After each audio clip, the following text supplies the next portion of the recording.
Nothing will crush a real estate investor's spirit like landlord stress. The difference between being successful and miserable in managing properties is education. Welcome to Landlord University, where landlords learn. Landlord University is recorded from inside the RentPrep office, where Stephen White and Jeff Pearson share the lessons learned from working with some of the most successful landlords.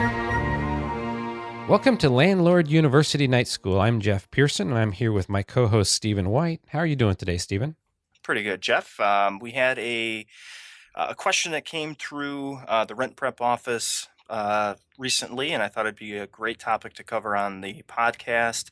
And it was from a landlord that was concerned after we had found sex offender status on an applicant that he had ran, and had a pretty good question. He wanted to know, does he have an obligation to rent to a sex offender? Which seems like a crazy question, but considering housing laws and things like that, maybe not so crazy. So I thought it'd be a great topic to cover. I agree. So can a landlord deny a sex offender based on the fact that they're a sex offender? What would your first reaction be? My first reaction would be yes, because they have a criminal history and you're basing it off of the standards that you've set for the qualifications that you want from a tenant.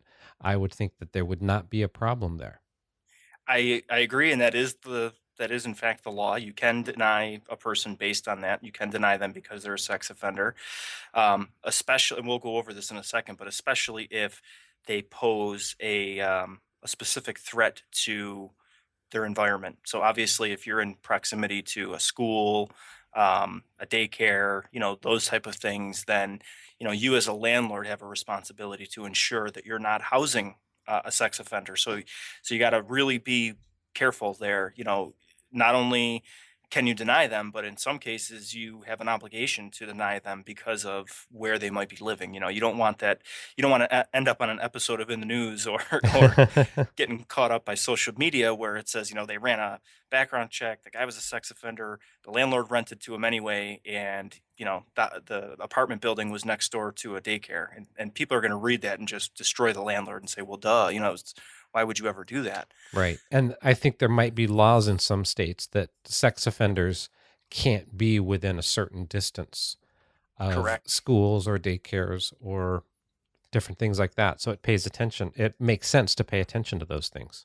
Absolutely. But I thought it was interesting from the landlord's perspective who was asking the question, because he almost was looking at sex offenders as like a protected class because he sees it or he saw it as, a large number of people that are out there that may be on this registry or part of this group, right? And so it almost follows the same path as like a protected class would almost in a lot of senses, right? It has a lot of the distinct features of it.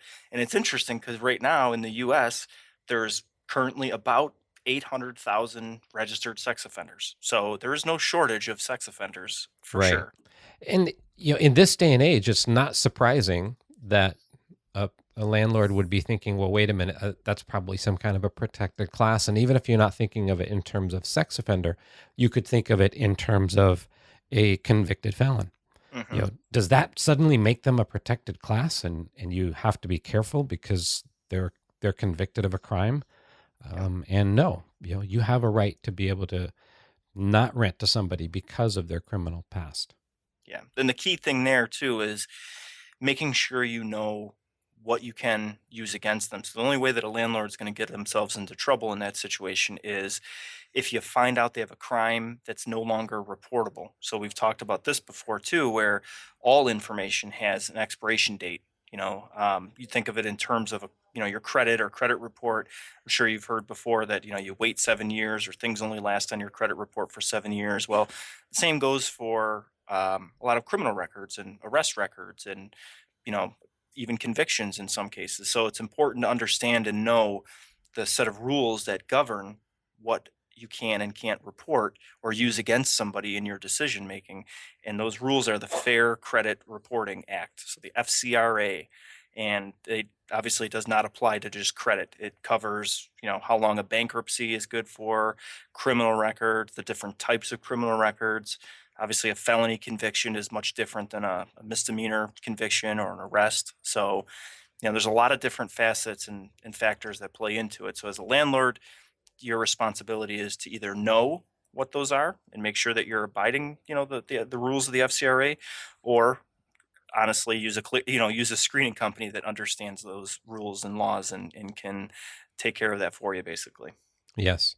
And the other piece to this is when you think, oh, wait, somebody came up with a sex offense in their criminal record, then I automatically don't want to rent to them. But let's say you're looking at 3 possible tenants, and of those 3, this one is stellar in every way.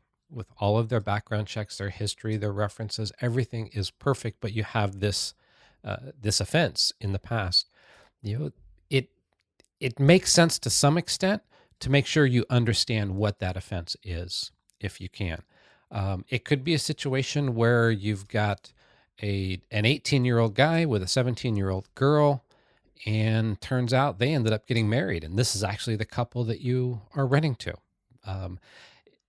Usually you're not going to get something that clear cut, but just be aware.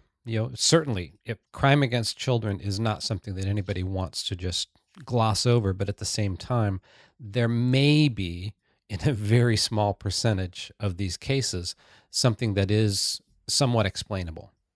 It's such a great point. We had that happen pretty recently where it was the exact situation that you just described. It was a statutory rape offense, and the applicant fought pretty hard to get that record expunged, and was the only person that I've ever seen or known of that had a record expunged and was actually taken off of the sex offender registry, which I wasn't even, to be honest with you, I wasn't even sure that was possible, but he did it. And he showed up on the registry still. And so when when the landlord informed him, he went through the dispute process and provided all of the legal documentation from the courts to show that the record should in fact be expunged. So we worked with him and helped him get it removed. But you're right. You got to consider. I think you do have to consider those situations. And if you look at the flip side, that poses the question: can you, as a landlord, rent to a sex offender? And the answer is yes, you can, so long as, like you just said, they're not posing any immediate threat. So, are they in a building with children? Or is it a single family residence that you're renting out that's not in close proximity to schools, daycares, those type of things? The situation might come up where you're right. Maybe it does work out, or maybe it just kind of does work well. And, not to say that every sex offender is going to be a bad tenant. But yeah, consider the facts, look at it, and if they're stellar in every other way, then, you can rent to them. Right. Use your own best judgment. And, it could be that this person, is struggling with that reporting system over their head, and they could end up being the best tenant you ever had. But it's a tough call to just say, yes, I will rent to somebody who is on the sex offenders registry, because that's a very scary thing and not something that any of us take kindly to. No. Well, plus as a landlord, you don't want to get those complaint calls from neighbors after, the guy walked over to their place and knocked on their door, because, by law, he has to let them know that he's now living next door to them and he's a registered sex offender. So that uncomfortable encounter is going to happen sooner or later. And so again, as a landlord, you've got to consider the backlash that might ensue, from the neighborhood. How are the neighbors going to feel about that? You might turn into public enemy number one when they say, what do you do? Why would you rent to a sex offender and put him in our neighborhood? So yeah, definitely just consider all the options. And I'm sure there is a situation where a landlord has rented to one and it worked out. So, I'm sure that those situations exist, but, just make sure that you think it through very thoroughly. Yes, very good point. Well, great, Stephen. I think that wraps up another evening of night school, and I look forward to talking with you tomorrow evening. Thanks, Jeff. Thanks for listening to Landlord University, and remember to visit rentprep.com/landlordu to see show notes and access free resources like forms and guides. And be sure to check out Jeff Pearson hosting his own hit podcast at thementorimpact.com.